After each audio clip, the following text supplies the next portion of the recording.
Hello दोस्तों, क्या आप अपने मकान को संपत्ति मानते हैं? क्या आप गैरेज में खड़ी अपनी गाड़ी को भी संपत्ति मानते हैं? क्या आप ये जानते हैं कि पैसों के बारे में अमीर लोग अपने बच्चों को ऐसा क्या सिखाते हैं जो गरीब और मध्यम वर्ग के माता पिता नहीं सिखाते? लोगों के वित्तीय संघर्ष का मुख्य कारण क्या है?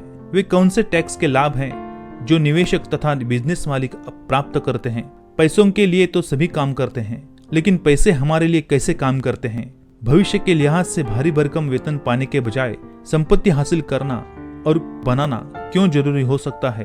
कई साल स्कूल में गुजारने के बाद भी लोग क्यों वित्तीय साक्षर नहीं हो पाते? और आखिरी सवाल, अमीर कैसे बना जा सकता है? इन सारे सवालों के उत्तर आप जरूर जानना चाहते होंगे। नमस्कार दोस्तों, सक्सेस थ्रू बुक्स इस Hindi audio book summary channel में आपका स्वागत है। दोस्तों, आज हम बात करेंगे international best seller book rich dad poor dad के बारे में। रिच डैड पुअर डैड हर उस व्यक्ति के लिए शुरुआत है जो अपने वित्तीय भविष्य पर नियंत्रण चाहता है।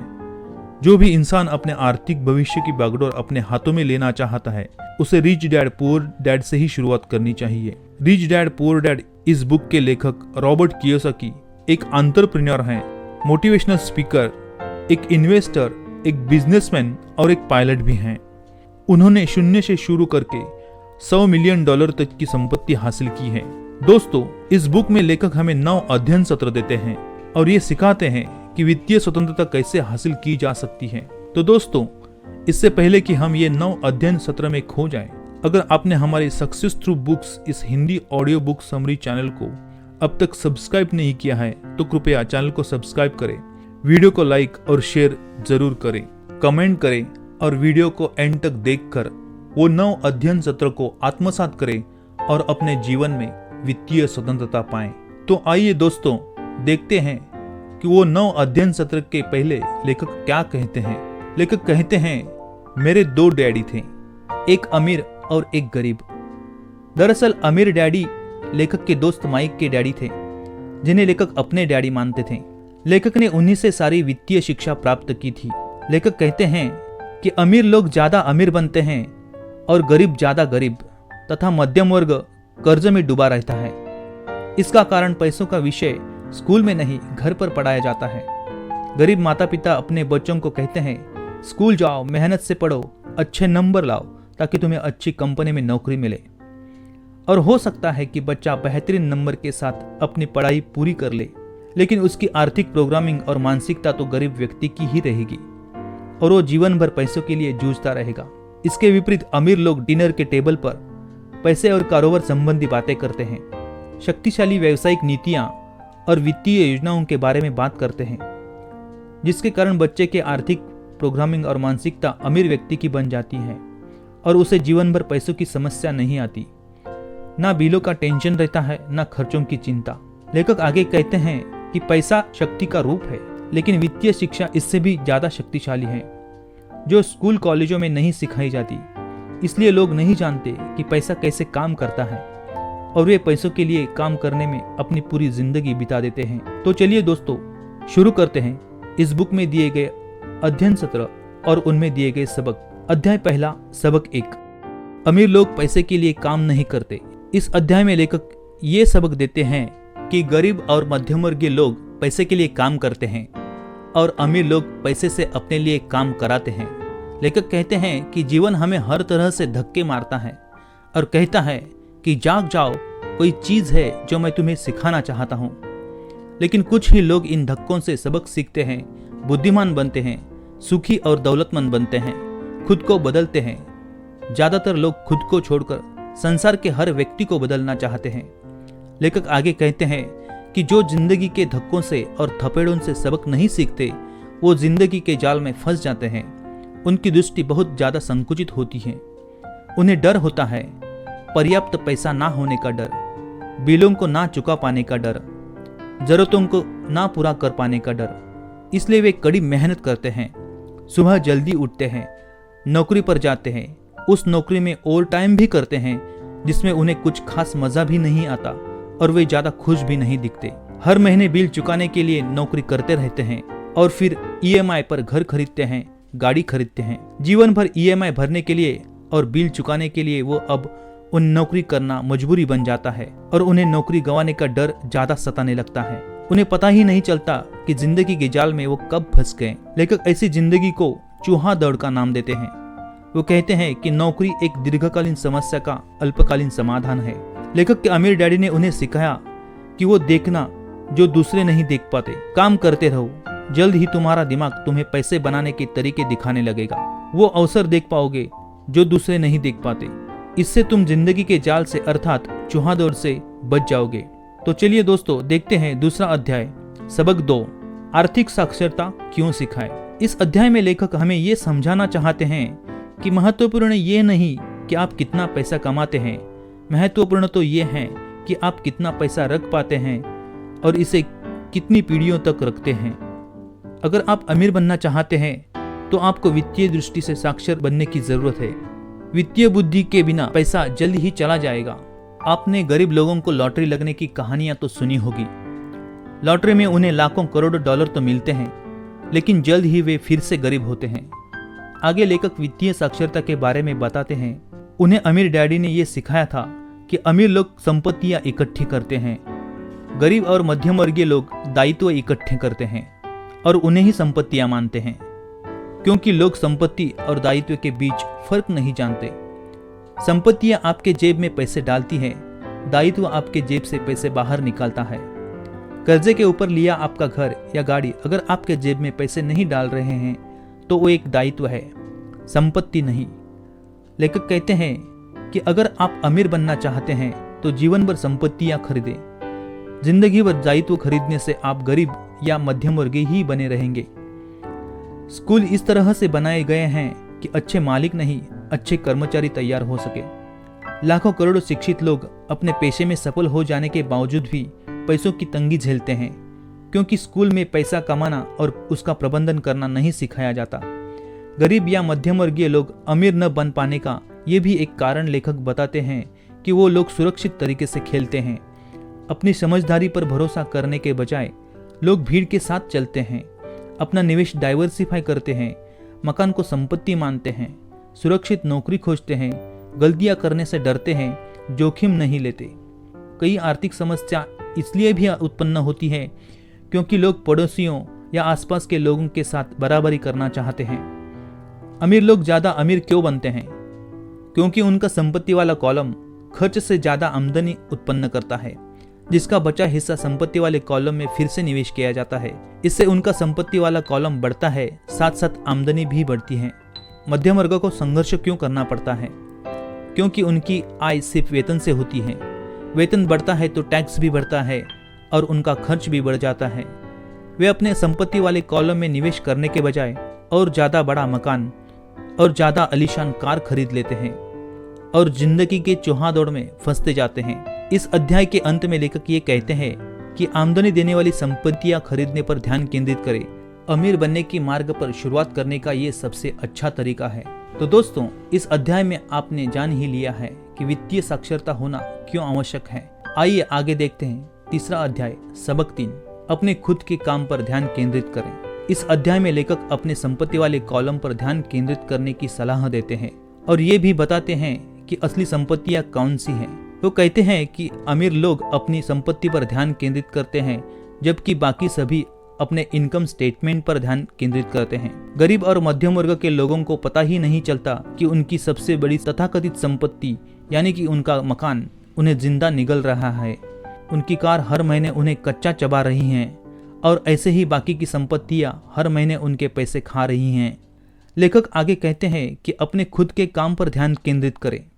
लोग जिंदगी भर दूसरों के लिए काम करते हैं। सबसे पहले अपने कंपनी के मालिकों के लिए मेहनत करते हैं, फिर टैक्स के जरिए सरकार के लिए मेहनत करते हैं, अंत में बैंक के लिए काम करते हैं जो उनकी मॉर्गेज का मालिक है। पैसों की तंगी का प्रायः सबसे स्पष्ट कारण यही होता है। इसलिए जिंदगी भर काम करने के बाद भी बहुत से लोगों के पास दिखाने के लिए कुछ नहीं बचता। जिंदगी भर लोग नौकरियों से चिपके रहते हैं और खेल को सुरक्षित तरीके से खेलते रहते हैं, दूसरों को अमीर बनाते रहते हैं। इसलिए लेखक कहते हैं कि अपने खुद के काम पर ध्यान केंद्रित करें, खर्च कम रखें, दायित्व कम करें और असली संपत्तियां खरीदना शुरू करें। लेखक आगे बताते हैं कि असली संपत्तियां कौन सी है। वो कहते हैं ऐसे कारोबार शुरू करें जिनमें आपको मौजूद रहने की जरूरत ना हो। दूसरे लोग उसका प्रबंधन करते रहेंगे और आपको अमीर बनाते रहेंगे। ऐसा सिस्टम बनाएं। स्टॉक खरीदें, बॉन्ड्स खरीदें, आमदनी देने वाले रियल इस्टेट खरीदें, बौद्धिक संपदा जैसे संगीत, पटकथा और पेटेंट आदि से मिलने वाली रॉयल्टी का इंतजाम करें और ऐसी अन्य कोई चीज जिसका मूल्य हो, जो आमदनी देती हो या जिसका मूल्य बढ़ता हो और जिसका बाजार तैयार हो, ऐसी चीज खरीदें। जब कोई डॉलर ऐसे संपत्ति वाले कॉलम में जाता है तो उसे बाहर ना निकाले, क्योंकि वो आपको कमा कर देने वाला आपका कर्मचारी बन जाता है। तो दोस्तों, ये थी असली संपत्तियां। आइए आगे देखते हैं चौथा अध्याय, सबक 4, टैक्स का इतिहास और कॉरपोरेशन की शक्ति। इस अध्याय में लेखक टैक्स का इतिहास बताते हैं और अमीर लोगों की टैक्स से बचने की रणनीतियां समझाते हैं। इंग्लैंड या अमेरिका में पहले कोई टैक्स नहीं लगता था। कभी कभार युद्ध का खर्च निकालने के लिए अस्थायी टैक्स लगा दिया जाता था। ब्रिटेन में 1799 से 1816 तक नेपोलियन के खिलाफ युद्ध में टैक्स लगाया था और अमेरिका में 1816 से 1865 तक गृह युद्ध के खर्च को जुटाने के लिए टैक्स लगाया गया था। इन टैक्स के दौरान सरकार को टैक्स की शक्ति का पता चला और लालच भी जाग गया। इसलिए सरकार ने शुरू में सिर्फ अमीरों पर टैक्स लगाया था, लेकिन धीरे धीरे टैक्स की जरूरत बढ़ती गई। गरीब और मध्यम वर्ग के लोगों को बताया गया कि टैक्स अमीरों को सजा देने के लिए लगाए जा रहे हैं। इसी कारण जनता ने टैक्स कानून के समर्थन में वोट दिया, लेकिन अंततः उन्हीं लोगों के लिए सजा बन गया जिन्होंने इनके समर्थन में वोट दिया था। लेखक आगे कहते हैं कि अमीर लोग टैक्स नहीं देते, सिर्फ मध्यम वर्ग टैक्स के नीचे दब जाता है। अमीर लोग अपने टैक्स के बोझ को न्यूनतम करने के तरीके तलाशते हैं। वो राजनेताओं को राजी करके या तो कानून बदलते हैं या फिर कानूनी छिद्र रखने की व्यवस्था करते हैं। अमीर लोग मुकदमों से बचने के लिए और अपने संपत्तियों की रक्षा करने के लिए अधिकतर दौलत कॉरपोरेशन और ट्रस्ट का उपयोग करके छिपा देते हैं।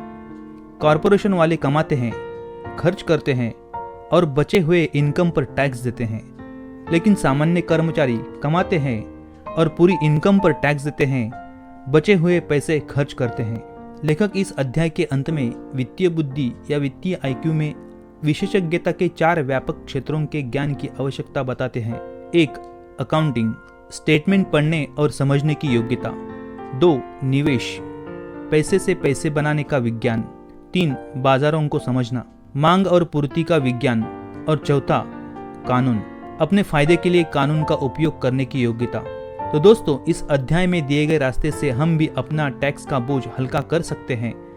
आइए आगे देखते हैं 5वां अध्याय, जिसका नाम है अमीर लोग पैसे का आविष्कार करते हैं। इस अध्याय में लेखक हमें ये समझाते हैं कि वित्तीय आईक्यू को विकसित करना क्यों आवश्यक है। लेखक कहते हैं कि जज्बा, बहादुरी, दम, कलेजा, साहस, दुस्साहस, चालाकी, हिम्मत, लगन और दमक, ये चीजें किसी विद्यार्थी के भविष्य पर स्कूल के ग्रेड से ज्यादा असर डालती हैं। संसार में अक्सर चतुर लोग नहीं, साहसी लोग आगे बढ़ते हैं। लेखक आगे कहते हैं कि हमें वित्तीय बुद्धि को क्यों विकसित करना आवश्यक है। हमारा दिमाग हमारे पास मौजूद सबसे शक्तिशाली संपत्ति है।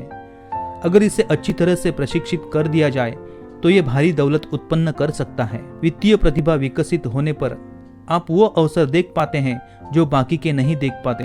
आप में वो सुनियोजित जोखिम लेने की क्षमता आती है। आपके लिए ये परखना आसान होता है कि सौदा अच्छा है या नहीं, या किसी बुरे सौदे को आप अच्छा बना देते हैं। आप जानेंगे कि बाजार में ज्वार भी आएगा और भाटा भी आएगा।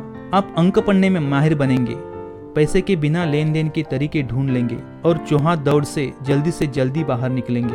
लेखक यहाँ अपना उदाहरण देते हैं, कैसे उन्होंने $45,000 के एक सौदे को कुछ ही सालों में $12 लाख का सौदा बना दिया था। लेखक के $1 मिलियन निवेशों में से ज्यादातर $5,000 या $10,000 से शुरू हुए थे। ज्यादातर लोग अमीर ना होने का मुख्य कारण ये है कि वे हारने को लेकर बहुत ही ज्यादा दहशत में होते हैं। विजेता हारने से और जोखिम लेने से नहीं घबराते। इस अध्याय के अंत में लेखक अच्छा निवेशक बनने के लिए 3 मुख्य योग्यताएं विकसित करने की जरूरत बताते हैं। पहली योग्यता है कोई ऐसा अवसर खोजे जिसे बाकी सभी ने नजरअंदाज कर दिया हो।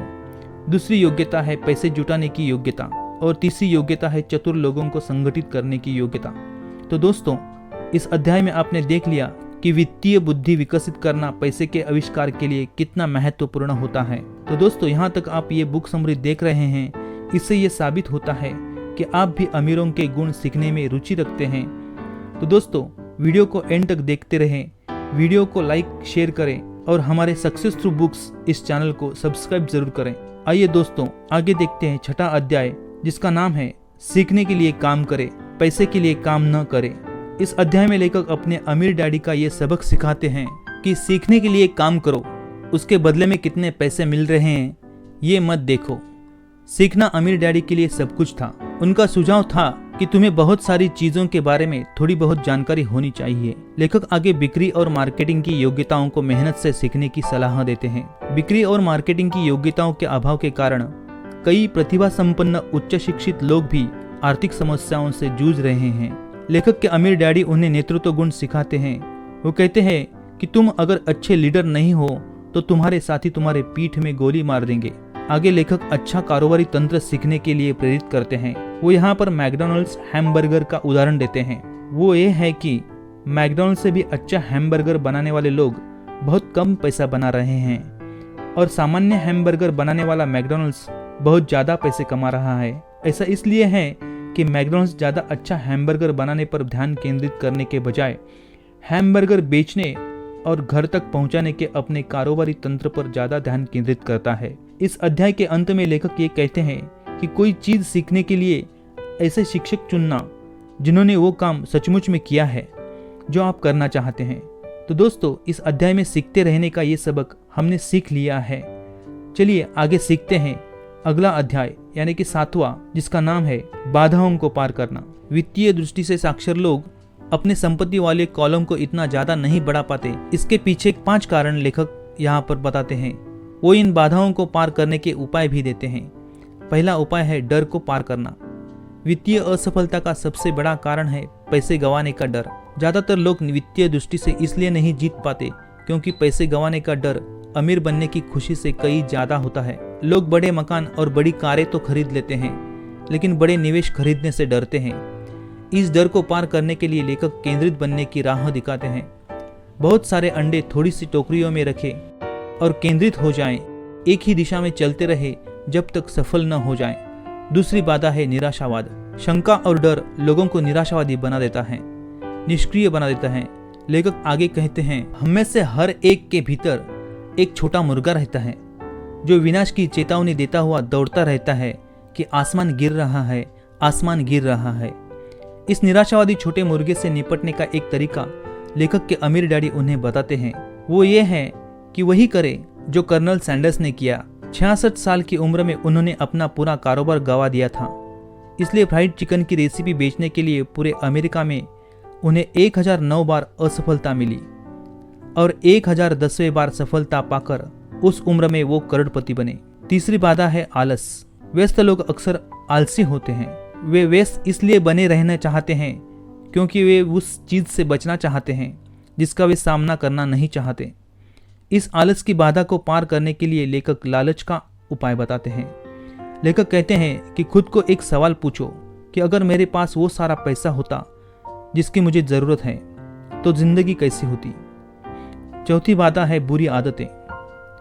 खुद को सबसे आखिर में पैसे देने की बुरी आदत लोगों को अमीर बनने से रोकती है।